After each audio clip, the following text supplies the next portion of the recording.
জীবনে যে ভুল করেছি তার সংশোধন করতে পারবো কিন্তু আমি জানি না। তবে আমি বলছি আমার প্রতি তোমার নিরব ভালোবাসা কখনো আমি অমর্যাদা করবো না। আপনার প্রতি ভালোবাসা নেই? হ্যাঁ আছে, আর কোন আছে? তোমার সেই ভালোবাসা বারবার আমায় স্মরণ করিয়ে দেয়, আর সেই ভালোবাসায় তোমার চোখে কেন ব্যর্থ জীবনের যারা যখন অন্তরে কাঁদে সেই কান্নায় তোমার চোখে বেদনার অশ্রু জড়ায় কেন? অন্ধকারে যখন আমি বারান্দায় দাঁড়িয়ে থাকি তুমি দেখো থানের আড়ালে দাঁড়িয়ে তার জন্য অপেক্ষা করো। আমি জানি আর কোনো আমি জানি আজও তুমি আমার ভালোবাসো আর কোনা যদি না ছাড়ি জোর করে ধরে রাখার সাহস যেমন আপনার নেই, জোর করে ছাড়ি দেওয়ার ক্ষমতা আজ আমার নেই।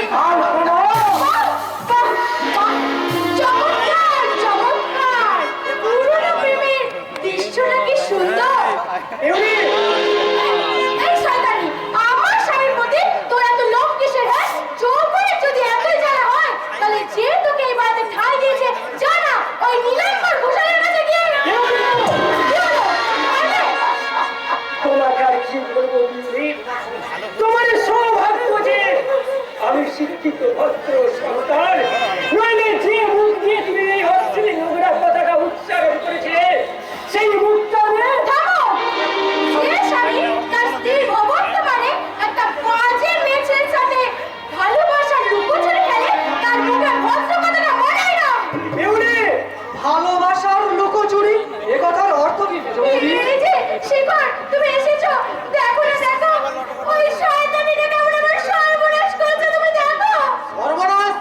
বলছিস কি আমি? কাঁদিস না রে বোন, কাঁদিস নে। এই আমি থাকতে তোর তুমি সর্বনাশ করতে পারে না। তাই কি হয়েছে তুই আমায় বল। বলো মেজো বৌদি বলো, এই আলপনা তোমার কি ক্ষতি করেছে? ওই শয়তানি তোমার মিত্রের সাথে গোপন প্রেমে অবৈধ প্রেমে লিপ্ত হয়েছে।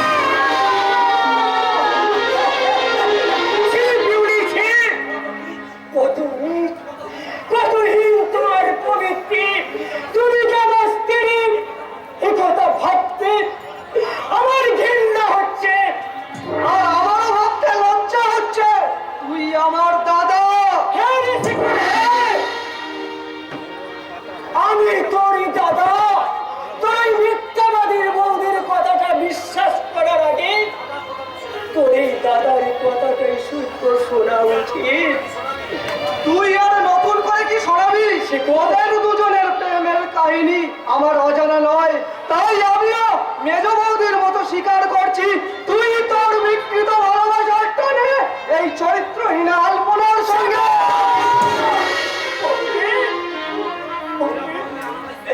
এরা বোধহয় আর আমার সুস্থ স্বাভাবিকভাবে বাঁচতে দেবে না বৌদি। এবার হয়তো আমাকে একটু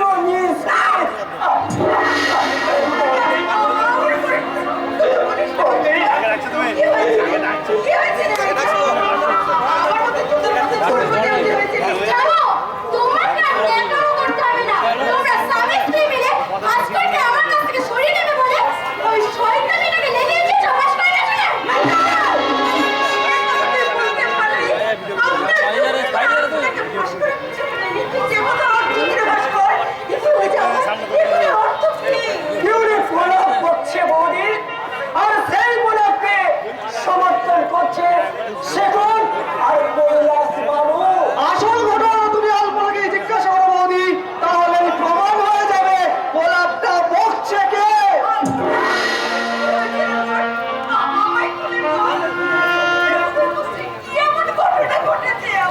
আমি জানি না বৌদি, আমি কিচ্ছু জানি না, শুধু এইটুকুই বলছি তোমাদের এই আলপনা কোনো অন্যায় করেনি বৌদি, কোনো অন্যায় করতে পারেনি।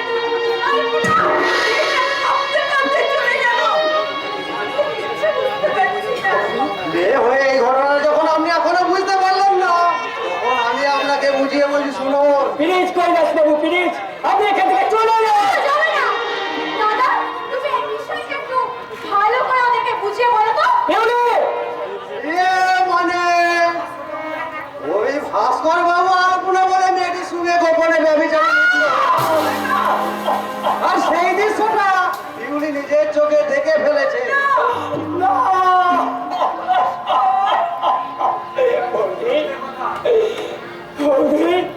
মিথ্যা কথা, আমার দিদি কখনো কোনো অন্যায় করতে পারে না।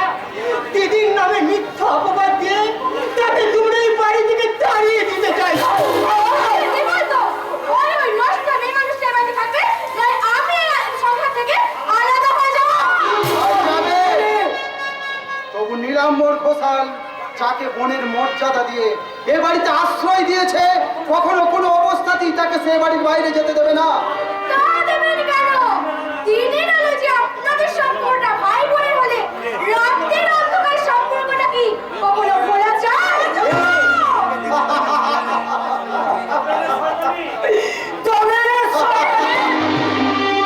আমার উচ্চ শিক্ষিত আধুনিক বৌমার মুখরোচক কথা শুনে আমার ভীষণ হাততালি দিতে ইচ্ছে হচ্ছে।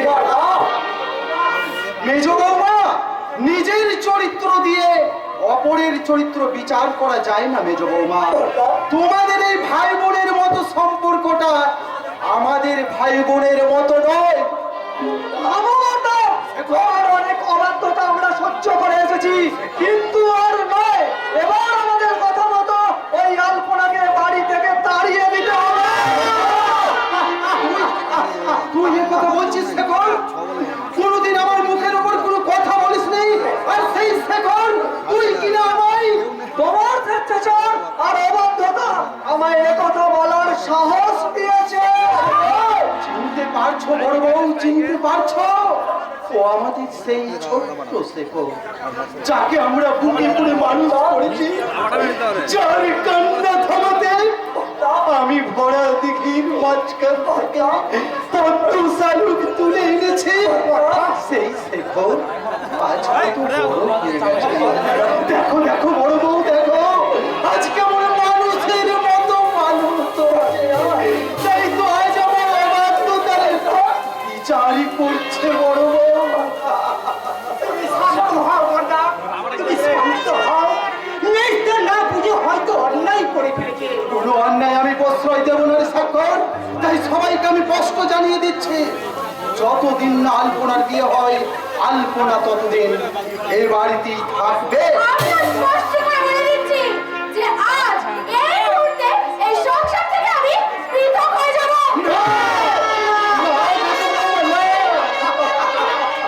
এই ঘোষাল বাড়ির এক প্রান্তে থাকবে তোমরা, অপর প্রান্তে থাকবো আমি, মেজ বৌদি, মেজদা। দেখুন, তুমি আমাদের বাড়ি চলে এসো। তুমি চলে গেলেন সাকুন,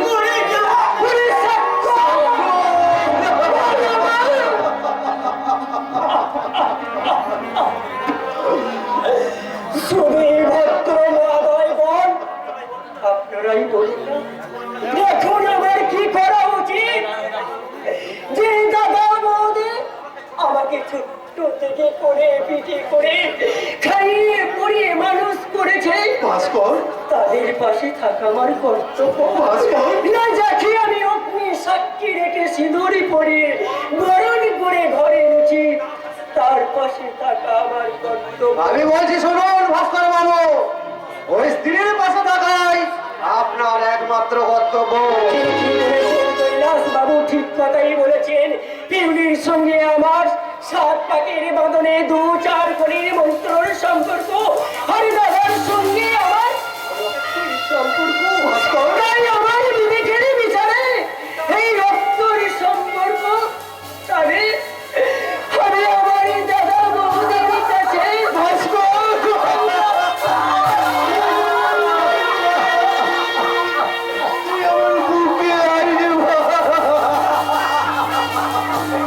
নেবেন তো? না হলে এমন সুন্দরী রূপসী বৌদির যৌবনের ভাগ পাবে না যায়। আপনি এ কথা বলতে পারলে যাকে আমি সন্তান দিয়ে মানুষ করেছি সেই আসবে না। পুরস্কার বড় বউ, পুরস্কার, অপার স্নেহ মমতার কি নিদারুণ পুরস্কার তুমি পেয়েছো বড় বউ। ভগবান তোমায় 100 কোটি নমস্কার। যা রে ভাই যা, আর তোকে আমি আজকে রাখতে চাই না। নিদার সম্পর্কের শিকল দিয়ে আর আমি তোকে আটকে রাখতে চাই না। যা, চলে যা, যা যা, চলে যা। চলে এসো বলছি, চলে এসো। সকলের সুবিধার্থের জন্য এই বাড়িটাকে আমি 2 ভাগে ভাগ করে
লুকিয়ে আছে ওই শয়তান বিমাংশ ব্যানার্জির বেআইনি কার্যকলাপের সাক্ষী।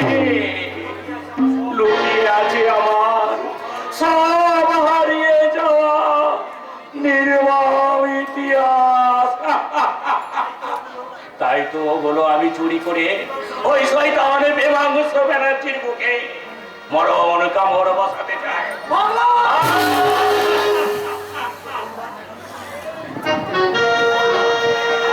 কিন্তু তোমরা ওই বিমাংশ ব্যানার্জির বাবা চাটা প্রত্যাহার তাও হতে দিলে না।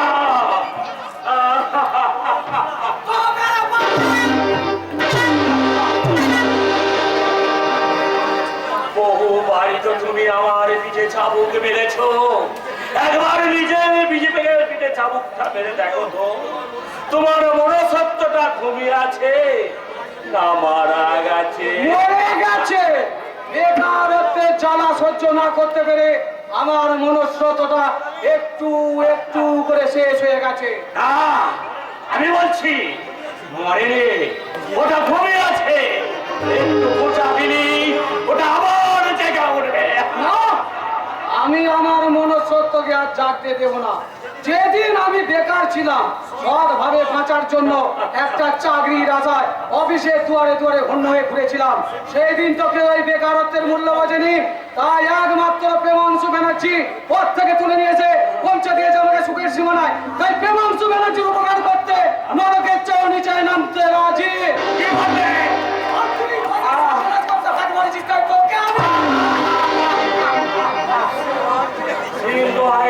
আটকা পড়ে গেছে, ওকে লাঠিয়ে মারছে। তবে সোনের চাটুকারের দল, সত্য নেই ধর্ম এখনো লুপ্ত হয়ে যায় না। এখনো সূর্য ওঠে, বাতাস বয়, মহাপাপের শাস্তি দিতে আকাশ থেকে ছুটে আসে বজ্র। তাই সমস্ত শক্তি অহংকারে আই তোরা যে মহাপাপ করে চলেছিস, সেই পাপের শাস্তি থেকে কেউ তোরা রেহাই পাবি না, কেউ তোরা রেহাই পাবি না। এটা কি হলো ঘন্টারাম? সরি দাদা, এটা হলো হাফ টাইমের সিগন্যাল। হাফ টাইম তুমি খেলবে আর লাস্ট টাইম খেলবো আমি। এ শালাকে মারতে মারতে বেহুশ করে ওর ঘরে ফেলায়। শালা বসে ডাল নিয়ে ঢুকেছিল ফাইল পত্র চুরি করতে। বলেন কি স্যার? সর্বনাশ! চোরের ঘরে চুরি না, মানে স্যারের ঘরে চুরি। আজ আর তোমার কোনো নিস্তার নেই। তোমাকে মারতে মারতে বেহুশ করে তবেই ছাড়বো।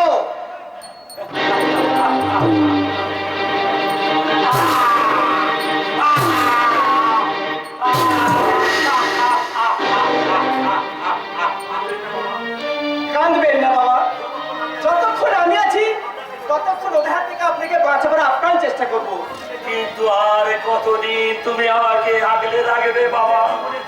নিজের জীবনের ঝুঁকি নিয়ে বহু বাড়ি তো তুমি আমার ঘরে খাবার পৌঁছে দিয়েছো, তাই তো আজ আমি বেঁচে আছি। আপনার ঘরে চলুন, আমি লুকিয়ে খাবার রেখে এসেছি।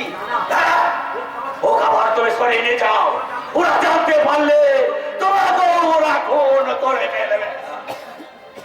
ছেলের চোখের সামনে বাবা খাবারের অভাবে একটু একটু করে মৃত্যুর দিকে এগিয়ে যাবে, আর ছেলে ছেলে তার মৃত্যু যন্ত্রণা নীরবে সহ্য করবে। তাই কখনো হয় বাবা, তাই কখনো হয়। আমাকে বাবা বলে যখন ডেকেছি, ছেলের কর্তব্যটা করতে দিন। খোকা, বাবা, আমার খোকা। তবে রে পাগলা, আমার যদি পাগলামি করিস, গলা টিপে। বাহ বাহ, চমৎকার ঘন্টারাম, চমৎকার। তোমার তো এখানে চাকরি না করে যাত্রাদারে অভিনয় করার দরকার ছিল। তোমাদের সব কথা কিন্তু আমি আড়াল থেকে শুনে নিয়েছি। তাহলে দেরি কেন ম্যাম স্যার? শীঘ্রই আপনাকে আপনার প্রভু কাছে এই সংবাদটা জানিয়ে দিন। আর আপনার প্রভু এই প্রেমাংশ ব্যানার্জি তার মনের জ্বালা মেটাতে এই ঘন্টারামকে লাশ বানিয়ে এই গঙ্গার জলে ভাসিয়ে দিন। এই পিতৃতুল্য অসহায় মানুষটাকে চাবুকের আঘাতে ক্ষত বিক্ষত করে দিন। না, এই মশারিনী ঝিনুককে তোমরা এত ছোট করে দেখো না দাদা। দাদা, আপনি আমাকে দাদা বলে ডাকলেন? যে মানুষটা অন্যের জীবন বাঁচানোর জন্য নিজের জীবন নিয়ে লুকোচুরি খেলা খেলে, তার বোন হিসাবে হতে পারলে আমি তো নিজেকে ধন্য মনে করব। দিলাম রে বোন, দিলাম তোকে আমার বোনের অধিকার দিলাম। দাদা, আরে বোনাই, আমরা দুই ভাই বোন মিলে এই জীবন মৃত্যুকে তুচ্ছ করে ছলে বলে কৌশলে এই বাবার মুক্তি বোকা বাবা। আমরা যেন আমাদের উদ্দেশ্যে সফল হতে পারি। মিলে যাচ্ছে আমার জীবনের হিসাবগুলো একটু একটু করে মিলে যাচ্ছে। আমি শুধু আমার খোকাকে ফিরে পাইনি বাবা, ফিরে পেয়েছি আমার হারিয়ে যাওয়া মা। তুই আমার মেয়ে, আমার হারিয়ে যাওয়া মা। এবার বাড়িতে চলুন বাবা, আপনাকে আপনার বাড়িতে আমি পৌঁছে দিচ্ছি। বাঁচতে চাই, আমি আবার নতুন করে বাঁচতে চাই। ওকা বাবুনি, তোরা আমায় সুস্থ করে দে। আমি ওই শয়তানের প্রেমাংশ ব্যানার্জিকে বুঝিয়ে দিতে চাই এই মল্লিক অ্যান্ড কোম্পানির মালিক এই সিদ্ধার্থ মল্লিক এত সহজে মরে না, মরতে পারে না। আপনি বিশ্রাম নেবে, আসুন আসুন। শয়তান প্রেমাংশ ব্যানার্জি, এই যাযাবরী বিজলিকে নিয়ে তোমরা জুয়োর খেলা খেলতে চাইছো। একদিন এই খেলার ছলেই তোমাকে আমি আরে আসেন আসেন আসেন। আরে অন্দরে তো এসেই পড়েছে, আর কত অন্দরে আসবেন? অন্তর নেই ঝিলিকি দিবি, আমি তোমার অন্তর বুঝতে পারলে খুব খুশ হয়ে আছেন। আমার একটা মান শোনো, বলেন। তুমি দয়া করতে আমার হোটেলে আছো। আমি কসম করছি ওই বেলাটি থেকে তোমাকে চাতা খুশ করিয়া দিতে। আচ্ছা শেঠজি, বলছিলেন কি আপনার বিবি আছে? হ্যাঁ, আপনার বোন আছে?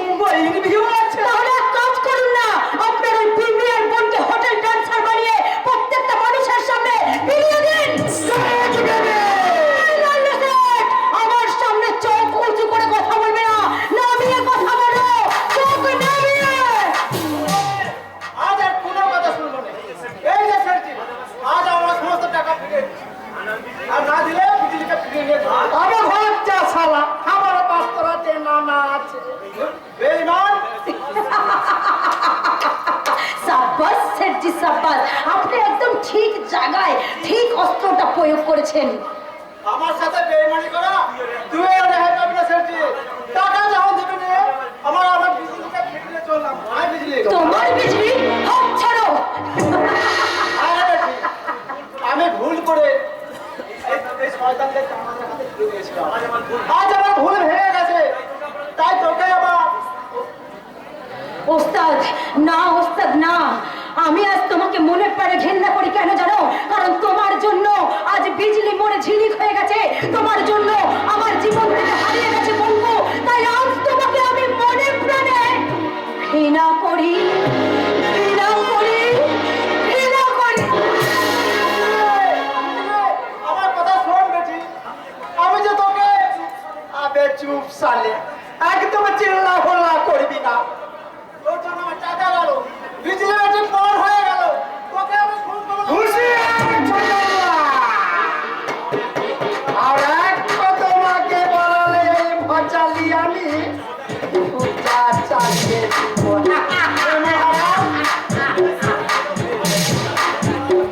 আবে সোনা খারাপ তো তুই আছে, চোখ তো ফসাতে নিজের বেটিকে বিক্রি করতে ফুটকি করে মুসকো জাতা নেব খারাপ এই দুনিয়ার শয়তান। ঠিক বলেছিল আলোতে, বিক্রি আমার নিজের বেটি না হলেও তাকে তো বেটির মতো মানুষ তো করেছিল। তাই তো সেই তো বেটি আমার হাত ধরে কাঁদতে কাঁদতে বলেছিল, ওস্তাদ আমি তো বেটি টাকার লোভে আমায় বিক্রি করে দিয়েছিলে। কিন্তু সেদিন আমি লোভে অন্ধ হয়ে আমার সামান্য কয়েক টাকার জন্য তোদের মতো পশুদের কাছে বিক্রি করে দিয়েছিলাম। ওরা বিজলি বেটলে তুই ভাবিস তোর আসল পরিচয় ফিরিয়ে দিয়ে এই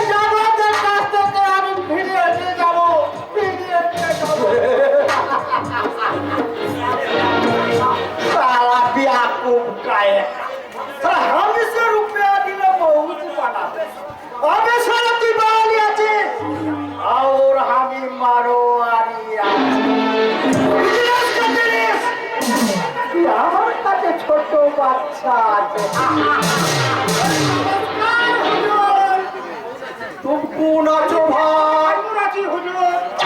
क्या बोला? अरे বুঝতে পারো নেই? আরে বুঝা দেগা। আমার চাকরি এখানে আমার বউ এখানে চাকরি করতা। আমি আমার বউয়ের সাথে দেখা করতে আসতাম। ভালো দিদি।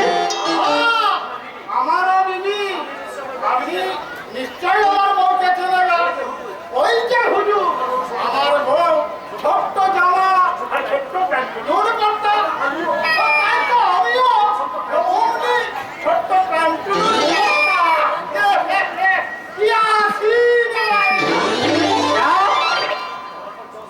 তারপর চশমার চোখ করতাম। না মানে চোখে চশমা করতাম।